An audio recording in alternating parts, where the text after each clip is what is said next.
الشباب هو اللي حيفرض سيطرته.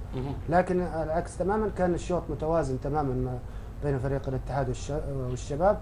ما ميز الهدفين تحديدا هو انها اخطاء فرديه من كره شبه ميته، سواء كره تفاريس اللي كان حاول دائما تحاول انك تخلص الكره، او الكره المنتشري لما جل. طيب هذه كابتن معلش ممكن بس مخرجنا سعد وثان بس يعني يرجع اللقطه السابقه، يعني لقطه الكابتن حمد المنتشري مع احمد عطيه. عندك جول يا يمين.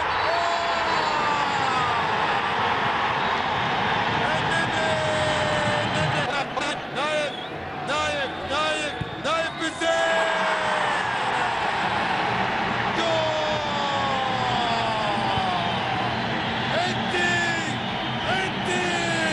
يسجل من ركلة جزاء ثانية بدون زين، وبالتالي سجل الزين هدف. اسماعيل بلميوان، كرة بالطول من مختار فلاتي بالطول الكرة الماضية، كرة اللعب الآن في النص فرناندو، وفي صراع الكرة وفي إصابة، في صراع في الكرة وفي إصابة، وفي الكرة تلعب وفي إصابة لنايف الأساسي.